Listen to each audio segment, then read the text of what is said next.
Hello दोस्तों, स्वागत है आपका स्टडी डायलॉग्स में। ये हमारी डेली करंट अफेयर की सीरीज़ है। इसमें हम लोग चुनिंदा 8 MCQs को डिस्कस करते हैं जो कि इंपॉर्टेंट करंट अफेयर से ही बनाए जाते हैं, और साथ में इनका जो भी स्टैटिक पार्ट है, जीके है, इंपॉर्टेंट पॉइंट्स को भी हम लोग साथ में डिस्कस करते हुए चलते हैं। तो इससे आप सोचिए कि आपका एक ही क्वेश्चन में बहुत सारे पॉइंट्स हम लोग इसी वीडियो में कवर कर लेते हैं। तो ये जो वीडियो है, हमारी सीरीज़ है, ये हिंदी मीडियम और इंग्लिश मीडियम दोनों ही बच्चों के लिए है, तो दोनों बच्चे इसका फ़ायदा ज़रूर उठाइए। ठीक है, तो आज की वीडियो में हम लोग 17, 16, 17 और 18 अगस्त के जो भी इंपॉर्टेंट करंट अफेयर्स खबरें हैं उनसे बनने वाले क्वेश्चंस को इस वीडियो में डिस्कस करेंगे। ठीक है, तो स्टार्ट करते हैं। तो वीडियो के एंड तक ज़रूर देखें, बीच में स्किप ना करें और सब्सक्राइब ज़रूर करें। चलिए अब स्टार्ट करते हैं। हमारा पहला क्वेश्चन क्या है कि recently 3 new wetlands in India is designed as a Ramsar sites are. यहाँ बोला है कि हाल ही में भारत के 3 नए वेटलैंड्स को रामसर साइट की सूची में शामिल करा गया है। तो वो कौन कौन से वेटलैंड है जिनको कि रामसर साइट की लिस्ट में डाला गया है? ठीक है, जो कि रामसर की लिस्ट में डाला गया है। तो क्या वो आपका नंज नारायण बर्ड सेंचुरी तमिलनाडु का है? क्या वो काजू वैली बर्ड सेंचुरी तमिलनाडु में है? या वो तावास रिजर्वायर मतलब कि जलाशय मध्य प्रदेश में है? तो इसका आंसर है हमारा डी। हाँ, बिल्कुल सही है। ये इन तीनों को, ठीक है, इन तीनों वेटलैंड्स को हम लोगों ने, इंडिया ने रामसर साइट में डाला है। अब देखिए, इस क्वेश्चन से हम लोगों ने क्या सीखा कि जो नंज नारायण बर्ड सेंचुरी है वो तमिलनाडु में है। बिल्कुल सही, ये भी क्वेश्चन हमसे बन सकता है कि कहाँ पर है। ठीक है, फिर है काजू वैली बर्ड सेंचुरी, ये कहाँ पर है? ये भी तमिलनाडु में है। इसको याद रखना, क्योंकि एग्जामिनर आपको घुमा के क्वेश्चन देगा कि क्या ये तमिलनाडु में है, आंध्र प्रदेश में है, कर्नाटका में। इस टाइप के क्वेश्चन आपसे बन सकते हैं। तीसरा हमने सीखा कि जो तवा रिजर्वायर है मतलब कि तवा जलाशय है वो कहाँ पर है? वो आपका मध्य प्रदेश में है। चलिए, अब इन तीनों वेटलैंड के बाद, इन तीनों वेटलैंड को इंक्लूड करने के बाद हमारे इंडिया में टोटल 85 रामसर साइट्स हो गई हैं। और आपको याद होगा कि कुछ दिनों पहले हमारे जो बिहार है उसकी 2 रामसर साइट्स को में शामिल करा गया था। वो कौन कौन सी थी? वो थी आपकी नागी और नकटी बर्ड सेंचुरी। ठीक है, कौन सी थी? नागी और नकटी बर्ड सेंचुरी। तो जब इन दोनों को, नागी नकटी बर्ड सेंचुरी को शामिल करा था रामसर साइट में, तो हमारे इंडिया में 82 रामसर साइट हो गई थी। लेकिन आज की डेट में हमारे भारत में 85 आपको रामसर साइट्स मिल जाती हैं। ठीक है, तो जब आपके क्वेश्चन आए तो हम लोगों को क्या लगा कर आना है? हमें लगाना है 85 है हमारे भारत में अब रिसेंटली रामसर साइट्स। ठीक है, अगर हम बात करें कि कौन सा ऐसा हमारा राज्य है, स्टेट है जहाँ पर कि सबसे ज़्यादा आपको रामसर साइट देखने को मिलती है, तो वो है तमिलनाडु। ठीक है, उसके बाद आता है यूपी। ठीक है, उसके बाद आता है यूपी। अगर हम बात करें, तमिलनाडु में है आपकी 18 रामसर साइट्स और यूपी में है 10 रामसर साइट। ये हमारे बात हो गई हमारे इंडिया की। अगर हम बात करें पूरे वर्ल्ड में, पूरे विश्व में सबसे ज़्यादा रामसर साइट्स कहाँ पर हैं, तो वो आपको मिलेगी यूनाइटेड किंगडम्स में, मतलब कि यूके में, जिसमें 175 हैं। और अगर सेकेंड नंबर पे आपका आता है मैक्सिको, जिसमें कि 142 रामसर साइट्स हैं। इंपॉर्टेंट है, ये छोटे छोटे पॉइंट्स हैं जो कि हमारे वनडे एग्जाम में या फिर आपके लिए एक स्टेटमेंट बन के भी आ सकते हैं। चलिए थोड़ा और जान लेते हैं रामसर साइट के बारे में। अब देखिए रामसर साइट होती क्या है। अब ये जो रामसर साइट है इसका उद्देश्य क्या है? उसका उद्देश्य है कि कोई भी देश है वर्ल्ड में जहाँ पर कि वेटलैंड मिलते हैं। ठीक है, जो वेटलैंड है, वेटलैंड क्या है? दलदली एक तरीके का एक एरिया होता है जो कि हमारे जो इकोसिस्टम है, जो हमारा एनवायरनमेंट है, उसके लिए बहुत ज़्यादा इम्पॉर्टेंट है। तो उसको रिजर्व करने की, प्रिजर्व करने की बात हमारी रामसर साइट में होती है। तो ये इसका बेसिक था। अब उसके बाद अगर हम बात करें तो ये जो आपकी रामसर कन्वेंशन है वो 1975 में आई थी। ठीक है, 1975 में ये आई थी। लेकिन सबसे इम्पॉर्टेंट बात है कि इंडिया ने रेक्टिफाई करा था इसको 1982 में। कब करा था? इंडिया ने 1982 में इसको रेक्टिफाई करा था। अगर हम बात करें कि हमारे भारत में, हमारे इंडिया में सबसे बड़ी, ठीक है, सबसे बड़ी मतलब कि लार्जेस्ट रामसर साइट कौन सी है? तो वो है आपकी सुंदरबन। ठीक है, जो कि कहाँ पर है? वो है आपकी वेस्ट बंगाल में। वहीं पर अगर हम स्मॉलेस्ट पूछें, सबसे छोटी रामसर साइट कहाँ पर है, तो वो है आपकी रेणुका। कहाँ पर? हिमाचल प्रदेश में। तो ये छोटे छोटे पॉइंट्स थे जो कि आपके वनडे एग्जाम में भी आ सकते हैं और आपसे स्टेटमेंट से पूछे जा सकते हैं। आशा करती हूँ आपको समझ में आया होगा और इन पॉइंट्स को ज़रूर अपनी कॉपी में नोट कर लीजिए कि बहुत ज़्यादा इंपॉर्टेंट है। आपको हम लोग केवल एक ही जगह कलेक्ट करके आपको मिल रहा है वह। ठीक है, तो चलिए नेक्स्ट क्वेश्चन पे चलते हैं। अब नेक्स्ट क्वेश्चन है हमारा नॉर्थ इंडियाज़, ठीक है, north India's largest floating solar project commissioned in. यहाँ बोला है कि भारत की सबसे बड़ी तैरती सौर परियोजना कहाँ पर चालू हुई है। ठीक है, भारत की सबसे बड़ी, ठीक है, तैरती सौर परियोजना कहाँ पर चालू हुई है? महाराष्ट्र, गुजरात, राजस्थान या फिर मध्य प्रदेश। तो इसका सही आंसर क्या है कि ये मध्य प्रदेश में है। अब देखो यहाँ पे तैरती का मतलब क्या है कि यहाँ पर जलाशय, कोई भी तैरती रिवर, उसके ऊपर यहाँ पर आपके सोलर पैनल्स लगाए जाएंगे। तो इसीलिए इस परियोजना को हमने क्या बोला है? तैरती परियोजना, जो कि भारत की नॉर्थ इंडिया की सबसे बड़ी तैरती परियोजना है। अब देखिए कुछ ऐसा दिखेगा ये, ठीक है, आप देख लीजिए कुछ ऐसा इस टाइप का ये दिखने वाला है। चलिए अगर इसके बारे में कुछ और पॉइंट्स हम लोग जान लेते हैं। तो पहली बात ये है, इसका पहला पॉइंट हम लोग देखते हैं कि ये हुआ है मध्य प्रदेश में। ठीक है, मध्य प्रदेश में इसको कमीशन करा है। अब ये जो है ये सेंट्रल मतलब जो केंद्रीय और उत्तर, ठीक है, उत्तर जो रीजन है हमारा, उसकी सबसे बड़ी ये परियोजना है। अब मध्य प्रदेश में कहाँ पर है? मध्य प्रदेश में एक जगह है आपकी खांडवा, वहाँ पर आपको ये मिल जाती है ये परियोजना। ठीक है, अब ये बोल रहे हैं कि फ्लोटिंग है, इसका मतलब कोई ना कोई नदी तो होगी ही, या नदी होगी या फिर कुछ आपका रिजर्वायर होगा, तो या फिर जलाशय होगा। तो ये कहाँ पर है? ये है आपका जो ओमकेश्वर डैम है ना, ओमकेश्वर डैम, ठीक है, ओमकेश्वर बांध जो है उसका जो बैक वाटर्स हैं, उसके पीछे बांध हम जब बनाते हैं तो उसके पीछे एक हम लोग रिजर्वायर सा बना लेते हैं, तो वहीं पर ये परियोजना लगाई गई है। चलिए अब अगर हम बात करें कि ये जो है इन नॉर्थ इंडिया की सबसे बड़ी फ्लोटिंग सोलर प्रोजेक्ट है, लेकिन अगर हम बात करें कि ये हमारे जो भारत है, हमारा जो इंडिया है, इसकी बिगेस्ट सोलर पार्क है ये। ठीक है, भारत का बिगेस्ट सोलर पार्क है, लेकिन नॉर्थ और सेंट्रल इंडिया की ये सबसे बड़ी फ्लोटिंग सोलर प्रोजेक्ट है। तो इम्पॉर्टेंट है, इसके बारे में हम लोगों ने बता दिया है आपको। अगर आपसे पूछा जाता है कि कहाँ पर लग रहा है, तो ये लग रहा है आपको ओमकेश्वर डैम पर, और एमपी में कहाँ पर? खांडवा में। ठीक है, चलिए नेक्स्ट क्वेश्चन कर लेते हैं। देखो इस टाइप की दिखेगी, यहाँ पे देखिए, यहाँ पानी है आपको दिख रहा है, और इसके ऊपर सोलर पैनल्स लगाए जा रहे हैं। अब देखिए इसका फ़ायदा भी क्या है। सबसे पहला फ़ायदा ये हो गया कि हमारे देश में पॉपुलेशन बहुत ज़्यादा है, जनसंख्या है, तो रहने के लिए जगह नहीं है, तो सोलर पैनल्स लगाने की जगह कहाँ पर आएगी? तो इसीलिए यहाँ पर पहला फ़ायदा क्या है कि यहाँ पर लैंड को, मतलब कि स्थल को कवर नहीं करा गया है, तो ये हमारे लिए बहुत अच्छी बात है। दूसरा ये है कि ये जो पानी का जो इवेपोरेशन होता है, ठीक है, जो पानी का इवेपोरेशन होता है उसको भी बचाता है, तो पानी को सूखने से भी ये बचाएगा। ठीक है, तो इसके ऊपर हम लोगों ने क्या कर दिया, एक तरीके से ढक्कन सा लगा दिया है, तो पानी नहीं सूखेगा, तो पानी जो रिजर्वायर है, जो आपका बैक वाटर्स है, वहाँ पर ऐसा का ऐसा ही रहेगा, जो कि फ्यूचर में हमें काम में भी आएगा। चलिए नेक्स्ट क्वेश्चन पे चलते हैं। नेक्स्ट क्वेश्चन है हमारा कि which of the following statements are correct regarding 70th national film award. ठीक है, जो 70वें निम्नलिखित में से कौन सा कथन 70वें नेशनल फिल्म अवार्ड के संबंध में सत्य है? आप देखिए, आपको पता है कि अभी फ़िलहाल ही में 70वें नेशनल अवार्ड्स मिले हैं, ठीक है, फिल्म नेशनल अवार्ड मिले हैं, उसी से संबंधित ये आपका क्वेश्चन है। तो यहाँ पर पूछा है कि जो बेस्ट फिल्म फीचर अवार्ड है, बेस्ट फीचर फिल्म क्या अट्टम को मिला है? ठीक है, बेस्ट एक्टर अवार्ड मतलब बेस्ट अभिनेता अवार्ड क्या ऋषभ शेट्टी को मिला है? बेस्ट एक्ट्रेस अवार्ड, जो बेस्ट एक्ट्रेस अवार्ड है, क्या वो नित्या मेनन या मानसी पारेख को मिला है? या फिर जो स्टेटमेंट सारी की सारी हैं वो बिल्कुल सही है? तो आंसर है आपका यस, ये जो हमारे जो स्टेटमेंट्स ऊपर दे रखे हैं बिल्कुल सही है। जो बेस्ट फीचर फिल्म है वो अट्टम को ही मिला है। अब यहाँ पर क्या है, जो अट्टम फिल्म है ये एक मलयालम फिल्म है। ठीक है, कौन सी फिल्म है? ये आपकी एक मलयालम फिल्म है, जो कि मलयालम लैंग्वेज में, मतलब कि मलयालम लैंग्वेज में है, भाषा में है ये। ठीक है, अब दूसरा है जो ऋषभ शेट्टी हैं, उनको बेस्ट एक्टर का अवार्ड मिला है, लेकिन कौन सी फिल्म के लिए मिला है? उनको मिला है जो कंतारा मूवी है ना, उसके लिए मिला है। जो कंतारा मूवी जो कि कन्नड़ में थी, कन्नड़ भाषा में थी, उसके लिए मिला है। और जो बेस्ट एक्ट्रेस है, इस बार जो बेस्ट एक्ट्रेस है वो 2 एक्ट्रेस को मिला है अवार्ड। ठीक है, इन दोनों ने अपने एक साथ शेयर करा है। अगर हम बात करें नित्या मेनन की, जो नित्या मेनन है, उनको कौन सी फिल्म के लिए मिला है? तो वो मिला है उनको थिरुचित्रम्बम। ठीक है, इसके लिए मिला है, जो कि तमिलनाडु, ठीक है, जो कि तमिल भाषा की है।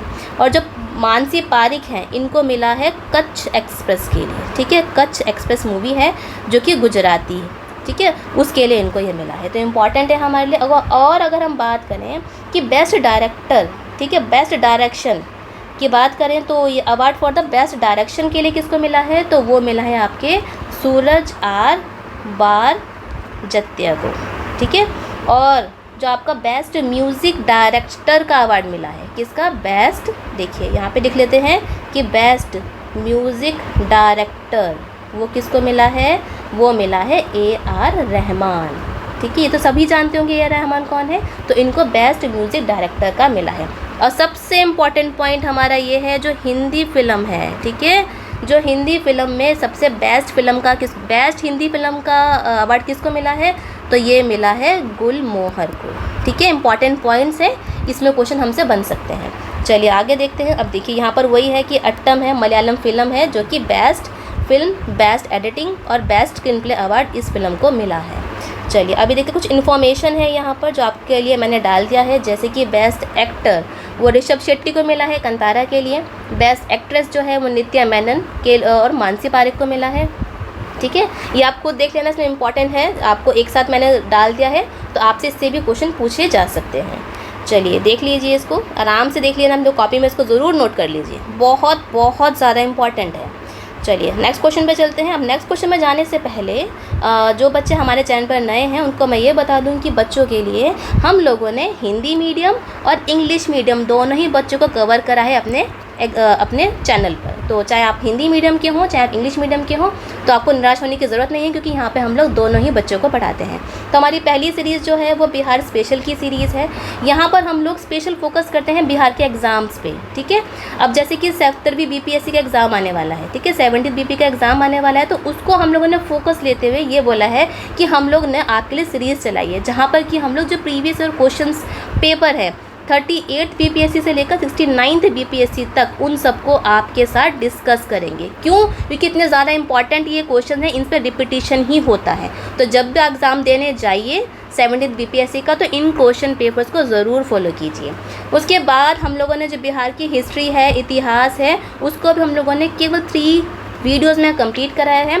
ज्योग्राफी हमारी चल रही है, आपके लिए पिछले 6 महीने के बिहार के जो करंट अफेयर्स हैं उसकी वीडियो हम लोगों ने निकाल दी है। केवल एक ही वीडियो में 6 महीने करंट अफेयर आपको मिल जाएंगे, और इकोनॉमिक सर्वे जो है बिहार का वो भी उसकी वीडियो भी है।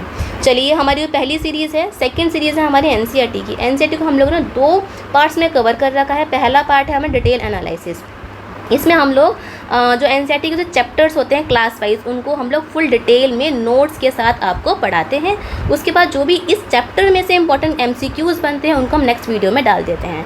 इस समय हमारा जो सब्जेक्ट चल रहा है वो ज्योग्राफी भूगोल चल रहा है, जिसमें कि हम 6, 7, 8 को पूरा करवा चुके हैं। 9th भी हमारी कंप्लीट होने ही वाली है। फिर हमारी GS 8 MCQs की सीरीज़, ये वही सीरीज़ है जिसको मैं आपको पढ़ा रही हूँ। फिर हमारी मंथली मैगज़ीन की सीरीज़ है। इसमें हम लोग जो पिछले महीने के इंपॉर्टेंट करंट अफेयर्स होते हैं उनको 1 लाइनर में कंपाइल करके मैगज़ीन के रूप में आपके लिए लेकर आते हैं। जुलाई का जो महीना गया है उसको हम लोगों ने केवल 40 1 लाइनर में कंप्लीट कराया है। आप इसको जाके ज़रूर देखिए। फिर हमारी ट्रिक्स की वीडियो है, जिसमें कि हम लोग रेगुलरली 5 MCQ आपके लिए लेकर आते हैं, ठीक है, और उसी से हम लोग आपको MCQ याद करवाते हैं। फिर मेंस के टॉपिक्स भी आपको हमारे चैनल पर मिल जाएंगे। जो बच्चे मेंस की तैयारी कर रहे हैं उसका फ़ायदा उठा सकते हैं। ऐसी पॉलिटी की बहुत सी वीडियो हैं जिसकी हम लोगों ने प्लेलिस्ट बना दी है, आप उसका फ़ायदा ज़रूर उठाइए। अगर आप हमारे कम्युनिटी में जाते हैं तो वहाँ पर हम लोग रेगुलरली आपके लिए क्वेश्चन पोस्ट करते हैं आपके प्रैक्टिस के लिए। तो इन सभी चीज़ों का फ़ायदा उठाइए, चैनल में जाइए और सब्सक्राइब ज़रूर करिए। चलिए नेक्स्ट क्वेश्चन पे चलते हैं। नेक्स्ट क्वेश्चन है हमारा, recently Gaurav has been in news. यहाँ बोला है कि अभी हाल ही में खबरों में गौरव रहा है, कुछ गौरव नाम का कुछ है, ठीक है, खबरों में रहा है। वो पूछ रहा है कि क्या है ये गौरव, उसका संबंध किससे है। क्या वो लॉन्ग रेंज ग्लाइड बॉम्ब है, लंबी दूरी वाला ग्लाइड बम है, क्या वो सबमरीन है, मतलब क्या वो पनडुब्बी है, ठीक है, क्या वो हिमनद है, क्या वो ग्लेशियर है, विक्टिम ऑफ लैंडस्लाइड है, मतलब कि भूस्खलन का पीड़ित। क्या गौरव जो है जो भूस्खलन हुआ है क्या उसका पीड़ित है? नहीं, बिल्कुल गलत है। जो गौरव है ये एक तरीके का लॉन्ग रेंज ग्लाइड बॉम्ब है। क्या है ये लॉन्ग रेंज ग्लाइड बॉम्ब है, ठीक है। इंपॉर्टेंट है, बहुत ज़्यादा इंपॉर्टेंट है। सबसे पहली बात तो ये आती है कि इसको डेवलप किसने करा है। इसको डेवलप करा है DRDO ने, मतलब कि defence research and development organisation ने इसको डेवलप करा है, ठीक है। इंपॉर्टेंट हो गया। अब यहाँ पर ये वाली बात हमारी आ गई इसके बारे में, गौरव, ठीक है। इसमें कभी कंफ्यूज मत होना कि गौरव क्या है। अब ये जो गौरव है ये एयर टू सरफेस वाला बॉम्ब है, ठीक है। एयर टू सरफेस इसकी क्षमता है, मतलब कोई भी आपका एयरक्राफ्ट ऊपर चल रहा है तो यहाँ पर हम लोगों ने बॉम्ब लगा दिया, तो ये जो बॉम्ब है हवा में से जाएगा और नीचे जो सरफेस पे कोई भी हमारा टारगेट होगा उसको हिट कर सकता है। ये हमारे लिए इम्पॉर्टेंट हो गया, बहुत ज़्यादा इम्पॉर्टेंट है। तो ये हमारी पहली बात होगी। दूसरी बात हमारी ये है, ये जो बॉम्ब है हमारा, ठीक है, it is an air launch, जिसमें कि हम लोग 1000 kg ग्लाइड बॉम्ब है कैपेबल और लॉन्ग डिस्टेंस है कि लंबी दूरी का ये टारगेट लगा सकता है। तो इम्पॉर्टेंट है, गौरव करके आपसे पूछ लिया जा सकता है, ठीक है, इसको याद रखना। चलिए अब एक इम्पॉर्टेंट चीज़ और है इसके साथ कि ये जो गौरव है DRDO ने तो बनाया ही है, साथ में इसमें और भी लोग हैं, जैसे कि आपका क्या है इसमें अडानी डिफेंस, ठीक है, अडानी डिफेंस एंड एरोस्पेस भी है इसके अंदर, ठीक है। चलिए नेक्स्ट क्वेश्चन पे चलते हैं अपने। तो नेक्स्ट क्वेश्चन है हमारा कि Saint Martin island recently in news. यहाँ बोला है जो सेंट मार्टिन द्वीप है ना वो कहाँ पर स्थित है, ये न्यूज़ में था, ठीक है, ये बहुत ज़्यादा न्यूज़ में था ये। तो ये कहाँ पर स्थित है, क्या वो अरब सागर में है, बंगाल की खाड़ी में है, ठीक है, क्या वो हिंद महासागर में या फिर अटलांटिक महासागर में है। तो इसका सही आंसर क्या है, इसका सही आंसर है आपका कि ये बंगाल की खाड़ी में स्थित है। कौन सा, ये है सेंट मार्टिन। अब देखो उसके पहले लोकेशन देख लेते हैं हम लोग। अब ये देखिए ये है आपका बांग्लादेश है, ठीक है, ये देखिए ये आपका बांग्लादेश है, यहाँ से लेकर यहाँ तक पूरा बांग्लादेश है ये पूरा, और ये है आपका म्यांमार, यहाँ पर म्यांमार है। तो यहाँ पर जो बांग्लादेश का जो कॉक्स बाज़ार है ना, तो उससे केवल थोड़ी ही दूरी पर यहाँ पर आपको सेंट मार्टिन आइलैंड इसको देखने को मिल जाता है। अब ये खबरों में कैसे था, अब देखिए खबरों में क्या है कि अभी कुछ रिपोर्ट्स हैं, उनके अनुसार ये बोला गया है जो शेख हसीना है बांग्लादेश की, उन्होंने ये बोला है, उनका जो स्टेटमेंट है, ठीक है, रिपोर्ट्स के अनुसार ये स्टेटमेंट है, उन्होंने ये बोला कि जो अमेरिका है, ठीक है, जो USA है, वो जो बांग्लादेश से ये सेंट मार्टिन आइलैंड मांग रहा था, लेकिन शेख हसीना ने इसको देने से मना कर दिया। अब अमेरिका किस लिए मान रहा था, अमेरिका बोल रहा था कि इस आइलैंड पे मैं अपना एयर बेस बनाऊंगा, ठीक है, लेकिन बांग्लादेश ने मना कर दिया। तो शेख हसीना का ये कहना है कि जब मैंने मना कर दिया तो इसकी वजह से बांग्लादेश में क्राइसिस आ गया, स्टूडेंट्स का जो भी आंदोलन हुआ है वो उसकी वजह से ही आया। तो पीछे जो उसकी जो साजिश है वो अमेरिका की है, ठीक है, उसकी वजह से बांग्लादेश में तख्ता पलट हो गया है, ये शेख हसीना का कहना है बाय द सम रिपोर्ट्स, ठीक है, इम्पॉर्टेंट है हमारे लिए। तो इसीलिए ये आपका सेंट मार्टिन जो है ये हमारी खबरों में था, तो हमें बहुत ध्यान देना है अपने एग्ज़ाम पर। तो इसलिए हमें करंट अफेयर के साथ उसका पीछे का जो बैकग्राउंड है वो भी हम लोगों को जान लेना है। तो ये जो हमारा जो बांग्लादेश है, सबसे बड़ी इम्पॉर्टेंट बात है, ये हमारी जो भारत है उससे सबसे बड़ी बाउंड्री शेयर करता है, ठीक है। एग्ज़ाम में ये भी आ जाता है कि कौन सा ऐसा देश है जो कि भारत सबसे बड़ी बाउंड्री शेयर करता है, तो वो कौन है, तो वो है हमारा बांग्लादेश। अगर हम बात करें कि भारत में, ठीक है, जो भारत है, बांग्लादेश भारत के कौन कौन से राज्यों से अपनी सीमा को साझा करता है, तो वो कौन कौन से राज्य हैं, तो वो है आपका वेस्ट बंगाल, ठीक है, वेस्ट बंगाल हो गया। उसके बाद आपका आता है आसाम, ठीक है, आसाम आ गया। उसके बाद आपका आता है मेघालय है। उसके बाद आपका आता है त्रिपुरा, देन मिज़ोरम। तो कितनों पे करा, तो 5 राज्यों से बांग्लादेश अपनी बाउंड्री साझा करता है, शेयर करता है इंडिया के साथ। इम्पॉर्टेंट है, बहुत ज़्यादा इम्पॉर्टेंट है। तो अगर आपके एग्ज़ाम में पूछा जाए कि सेंट मार्टिन आइलैंड कहाँ पर है, तो ये है बे ऑफ बंगाल में। चलिए नेक्स्ट क्वेश्चन पे चलते हैं। नेक्स्ट क्वेश्चन है हमारा कि जी गोटीपुरा, ठीक है, Gotipua folk dance is related to. यहाँ पूछा है जो गोटीपुआ पारंपरिक लोक नृत्य है वो भारत के किस राज्य से संबंधित है, ठीक है, कौन सा, गोटीपुआ। तो क्या वो उड़ीसा से है, सिक्किम से है, आसाम से है, या फिर ये मध्य प्रदेश से है। अब ये है हमारा उड़ीसा से। ये जो आपका डांस आता है, लोक नृत्य आता है गोटीपुआ, ये उड़ीसा का है। अब ये खबरों में था, ठीक है, ये खबरों में था, तो हमारा ये कर्तव्य बनता है कि हम लोग इसके पीछे का करंट अफेयर स्टैटिक जान ले, ठीक है। तो ये गोटीपुआ था। अब जो गोटीपुआ डांस है ये एक तरीके का आपका पारंपरिक लोक नृत्य है उड़ीसा में। अगर गोटीपुआ को हम तोड़ के देखें तो गोटी का मतलब हो गया आपका, ठीक है, तो गोटी का एक मिनट, ठीक है। तो गोटी का मतलब क्या हो गया, सिंगल, मतलब कि एक।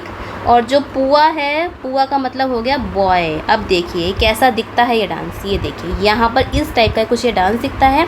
ठीक है, तो ये जो डांस कर रहे हैं ये लड़कियां नहीं हैं, ये लड़के हैं, बॉय हैं। तो गोटी पुआ में जो अपनी परफॉर्मेंस देते हैं वो कौन देते हैं, वो लड़के देते हैं। ठीक है, वो उनको एरोबैटिक्स, योगा, इन सब में वो महारत हासिल होती है उनको। अगर हम बात करें गोटी पुआ की और बात करते हैं तो एंशियंट टाइम में, अगर हम पुराने ज़माने में देखें, एंशियंट टाइम, ठीक है, एंशियंट टाइम में अगर हम देखें तो उस टाइम पर जो टेम्पल्स थे, मतलब जो आपके मंदिर थे ना, उड़ीसा के जो मंदिर थे, वहाँ पर ये जो डांस है ये फीमेल डांसर परफॉर्म करती थी, मतलब स्त्रियाँ इसको परफॉर्म करती थी। लेकिन समय के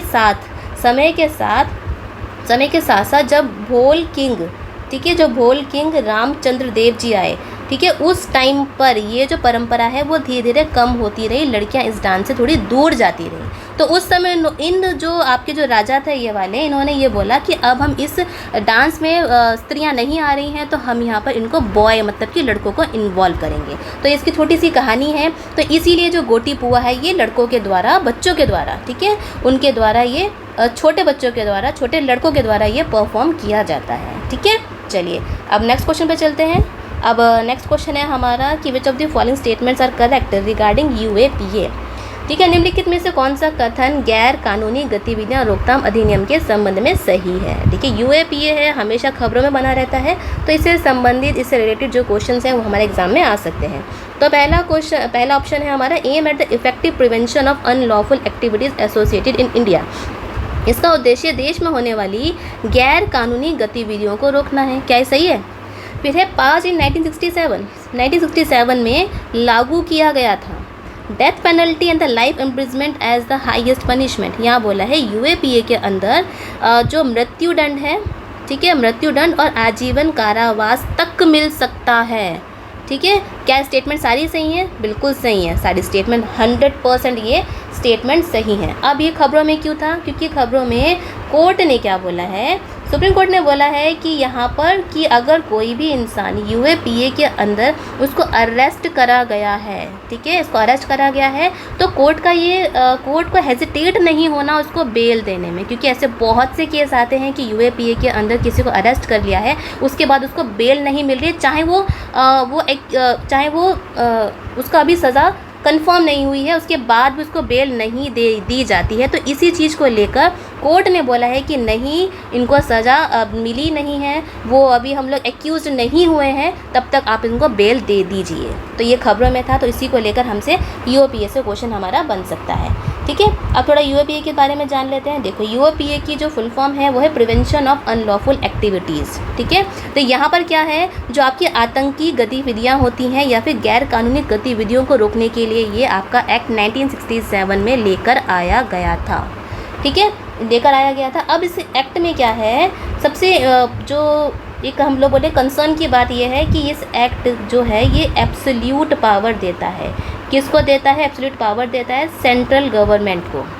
मतलब सेंट्रल गवर्नमेंट को पूरी की पूरी पावर देता है कि सेंट्रल गवर्नमेंट जो है वो किसी भी इंडिविजुअल को या फिर बहुत सारे इंडिविजुअल जो कि ऑर्गेनाइजेशन बना के बैठे हैं, उनको ये एक तरीके का टेररिस्ट घोषित कर सकते हैं, आतंकी घोषित कर सकती है। ये UAPA में है, तो इसी को लेकर यहाँ पर हमेशा डिबेट रहती है UAPA को लेकर। ठीक है, और इसमें सबसे लोग मतलब जो एक्टिविस्ट हैं वो ये भी बोलते हैं कि ये जब आप UAPA लग गया है तो सबसे ज़्यादा जो मृत्युदंड की सज़ा और आजीवन कारावास है ये नहीं होना चाहिए। इसके ऊपर भी डिबेट चलती रहती है। तो हम शॉर्ट में समझ लेते हैं इसको, ठीक है ना। तो UAPA का क्या मतलब है कि जो भी हमारे देश में आतंकी गतिविधियां हैं या फिर गैर कानूनी गतिविधियों को रोकने के लिए ये एक कानून लाया गया था। चलिए, इम्पॉर्टेंट है, आपसे क्वेश्चन में क्या पूछ लेंगे, इस सन को चेंज कर देंगे आपका, जैसे कि 1976 कर देंगे, 1980 कर देंगे, तो लेकिन हमारा कब है 1967 में ये लाया गया था। और यहाँ पर सबसे बड़ी सज़ा क्या है कि आजीवन कारावास से मृत्युदंड तक मिल सकता है। चलिए आगे चलते हैं। नेक्स्ट क्वेश्चन है जो कि हमारा लास्ट क्वेश्चन है। ये क्वेश्चन है कि Jiyo Parsi scheme comes under which ministry. यहाँ बोला है जियो पारसी स्कीम जो है, जियो पारसी योजना स्कीम जो है वो कौन से मंत्रालय के तहत आती है। ठीक है, क्या वो मिनिस्ट्री ऑफ एक्सटर्नल अफेयर्स के अंदर आती है, मतलब विदेश मंत्रालय, मिनिस्ट्री ऑफ एजुकेशन शिक्षा मंत्रालय, मिनिस्ट्री ऑफ माइनॉरिटी अफेयर्स मतलब अल्पसंख्यक कार्य मंत्रालय के अंदर, या फिर ministry of women's and child development. तब देखिए ये इंपॉर्टेंट है कि मिनिस्ट्री ऑफ माइनॉरिटी अफेयर्स है। अब इसको देखिए पढ़ने से पहले जब पारसी आया है ना, जब पारसी वर्ड है ये पहले से ही माइनॉरिटी है, तो सिंपल सी बात है, अगर लॉजिक भी लगाएंगे ना तो ये आपका मिनिस्ट्री ऑफ माइनॉरिटी अफेयर्स में ही आ जाएगा। अब खबर ये है कि जो जियो पारसी स्कीम पोर्टल, ठीक है, मतलब एक वेबसाइट जो है वो हमारी मिनिस्ट्री ने लॉन्च कर दी है, तो इसी को लेकर ही हमारा खबरों में था। वैसे तो ये जो स्कीम है वो आपकी 2013 और 14 में लॉन्च हो गई थी, लेकिन इसका जो वेबसाइट है, पोर्टल है, वो अभी लॉन्च करा गया है। अभी जो स्कीम है आपकी जियो पारसी स्कीम, उसका उद्देश्य या फिर एम क्या है, तो ये एम है जो पारसी कम्युनिटी है, ठीक है, जो पारसी समुदाय है उसमें जो पॉपुलेशन है वो घटती जा रही है, डिक्लाइन हो रही है, तो इसी कम्युनिटी की पॉपुलेशन को घटने से रोकने के लिए ये स्कीम लाई गई थी। अब इसमें क्या है, इस स्कीम में आपको 3 बेनिफिट्स मिलते हैं। जैसे कि आपका पहला बेनिफिट क्या मिलेगा, मेडिकल असिस्टेंस मिलता है। मेडिकल असिस्टेंस किसको, जो पारसी कपल्स हैं। उसके बाद आपको एडवोकेसी मिलती है। उसके बाद आपको हेल्थ ऑफ कम्युनिटी के बारे में ये ध्यान रखते हैं, मतलब मेडिकल आपको मिलेगा, असिस्टेंस मिलेगा, जो बच्चा है उसकी हेल्थ केयर देखी जाएगी, ठीक है। तो मतलब जो भी है, तो जिस तरीके से उस कम्युनिटी की पॉपुलेशन हम बढ़ा सकें, उन सभी का ध्यान इस स्कीम में रखा गया है। तो आपसे पूछा जा सकता है कि ये कौन सी स्कीम है, कैसी थी, कब, कौन से सन में लॉन्च करी गई, किस चीज़ के लिए है, कौन सी मिनिस्ट्री के अंदर आती है। चलिए, ये थे हमारे 8 क्वेश्चन। अगर आपको इन क्वेश्चन में से कोई भी डाउट है तो आप हमें कमेंट करके ज़रूर बताइए, और अगर आपके पास कोई भी सजेशन है हमारे चैनल के लिए, आप वो भी हमें कमेंट करके बता सकते हैं। वीडियो कैसी लगी ये भी बताइए, और वीडियो को ज़्यादा से ज़्यादा लाइक करिए, हम दोस्तों के साथ इसको शेयर ज़रूर कीजिए, ठीक है। और चलो मिलते हैं नेक्स्ट वीडियो, और चैनल को सब्सक्राइब भी करिए। तो मिलते हैं नेक्स्ट वीडियो में। Happy learning.